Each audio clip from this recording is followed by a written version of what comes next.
The Milan sky burned orange on March 13, 2025, as Donatella Versace stood alone on the balcony of her Via Gesù Palazzo, the city's heartbeat pulsing below. At 69, she was a living legend. Platinum hair gleaming, cigarette in hand, the woman who'd stitched her brother Gianni's dream into a global empire for nearly 3 decades. Tomorrow, Capri Holdings would announce her exit as Versace's chief creative officer, a throne she'd held since Gianni's murder in 1997, passing the needle to Dario Vitale, a Prada protege she barely knew. But tonight, as the wind carried whispers of a $1.6 billion Prada buyout, a shadow crossed her mind. A velvet box on her desk, delivered at dusk, unmarked but for a scrawled note. The Medusa's final secret. Wear it, or lose it all. Donatella's fingers trembled as she flicked ash into the night. She'd built Versace on boldness, but this was a runway she hadn't designed, and by morning she'd either strut it to triumph or watch her legacy unravel in a game she couldn't yet see. Donatella's life was a tapestry of glitter and grit. Born in Reggio Calabria in 1955, she'd been Gianni's muse, his confidant, the little sister who'd twirled in his sketches before he launched Versace in 1978. His genius, Medusa logos, slashed dresses, a fearless clash of sex and power, had redefined fashion. When Andrew Cunanan's bullets stole him outside his Miami mansion, Donatella, untrained but unyielding, stepped into his shadow. She'd battled grief, addiction, and doubters, turning Versace into a $1 billion brand, dressing icons from J.Lo to Dua Lipa. Now, with sales dipping 6.6% last year and luxury demand faltering, Capri was betting on fresh blood, Dario Vitale, 42, a Miu Miu star who'd driven 93% growth there. Donatella would stay on as chief brand ambassador, a ceremonial role, but the box suggested someone wasn't ready to let her fade. She descended to her office, a shrine of gold and baroque, and opened the velvet case. Inside gleamed a necklace, Medusa's head in emeralds and diamonds, its snakes coiled tight, a piece she'd never seen. The note's threat gnawed at her. Wear it, or lose it all. Was it Prada's play? Capri's? Or something older, tied to Gianni's ghost? She'd planned a quiet exit, philanthropy, red carpets, but this felt like a challenge, a dare from beyond the atelier. Her phone buzzed. Dario Vitale, requesting a midnight meeting at the Versace Teatro, the old theater-turned-showroom. "It's urgent," he texted. Donatella lit another cigarette, the necklace cold against her palm. She'd go, but not unarmed. The teatro glowed under moonlight, its velvet seats empty, the runway a silent stage.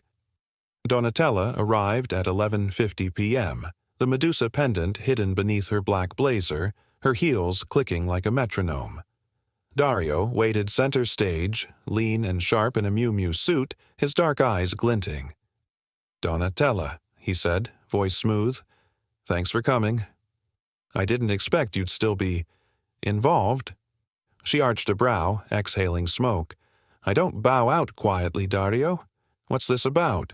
He hesitated, then slid a sketch across the runway. A gown, bold and slashed, Medusa motifs spiraling up its bodice. "I found this in Gianni's archives locked away. It's unfinished. I think it's why you got that box." Donatella's breath caught. The design was Gianni's, his hand, his fire, but she'd never seen it. "Where?" she demanded. Dario pointed to a trap door beneath the stage. "There's a vault. I stumbled on it yesterday prepping my first collection. Papers, sketches, and a letter. It's for you." Her heart thudded as he led her down creaking stairs into a concrete chamber, air thick with dust and memory. A steel box sat on a table, Versace's logo etched atop. Inside, sketches, fabric swatches, and an envelope, yellowed, sealed with wax. "To Donatella," it read in Gianni's scrawl. She tore it open, hands shaking. "Sorella mia," it began, "if you're reading this, I'm gone, and you've carried us further than I dreamed. This gown is my last gift, our Medusa's soul, a secret I hid from the vultures. Finish it, show it, or they'll take everything. Trust no one, not even the family. Ti amo, G." A tear streaked her cheek, smudging mascara. "He knew," she whispered. "Knew what?" Dario pressed. "That someone would come for it, for us." She clutched the necklace, its weight a lifeline. "Who sent the box, Dario?" "You?" He shook his head. "I swear, I only found the vault. But Capri's pushing hard. Prada, too. They smell blood." The next day blurred. Capri's announcement hit. Headlines screamed of her retirement, and Prada's rumored deal fueled speculation. Donatella locked herself in her atelier, the gown's sketch spread out, fabric bolts piling up. She'd finish it, Gianni's final runway, her swan song, but the note haunted her. Wear it or lose it all. Was it the necklace or the gown? By March 15th, she'd sewn half the dress, black silk, gold thread, Medusa's eyes in emerald beads, when her assistant burst in. "Signora, a man, he left this." Another box, smaller, with a card. "Midnight Teatro. Bring the secret, or Versace falls." No signature, but the wax seal matched Gianni's. She called Dario. "Meet me there, 11:30. We end this."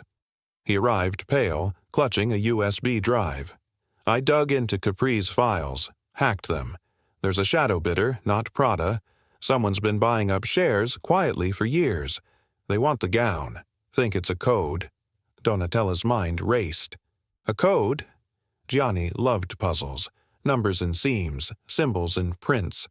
She slipped the necklace on, its snakes glinting, and they headed to the teatro, the half-finished gown draped over her arm.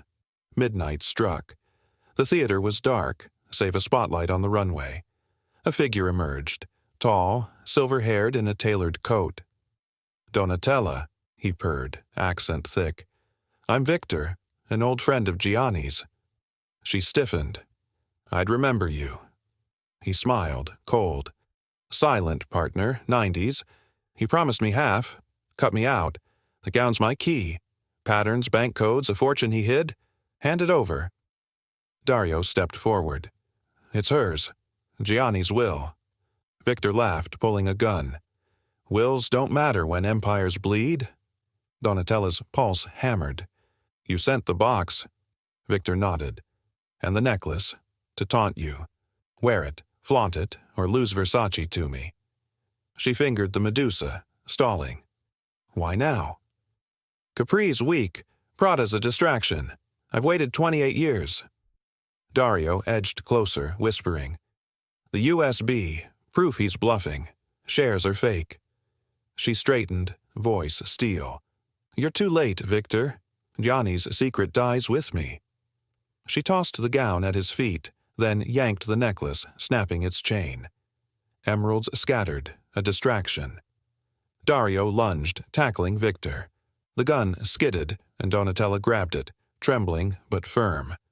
"Move, and you're done." Victor glared, pinned. "You'll lose it all." She smirked. "I've lost more and built it back. Call the polizia, Dario." Sirens wailed by 12:15.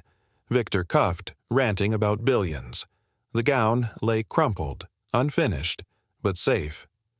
April 1st dawned, Dario's first day as chief creative officer.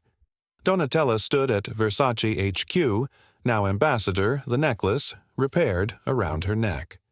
Capri's stock steadied. Prada's deal faltered. She'd burned Gianni's letter, its secrets ash, but kept the gown locked away. At a gala that night, she strutted in a vintage Versace slit to the hip, Medusa bold. Dario approached, awed. "You saved it." She lit a cigarette, exhaling nostalgia. "No, Caro, Gianni did. I just walked the runway." One stitch saved the crown. This tale proves that legacy outshines every shadow. If Donatella's strut dazzled you, drop a like to applaud it. Don't forget to subscribe and turn on notifications for more stories that sew up the past. What would you fight to keep alive? Share your spark in the comments below. We're all watching the runway. Until next time, hold this close. True style never fades from the spotlight.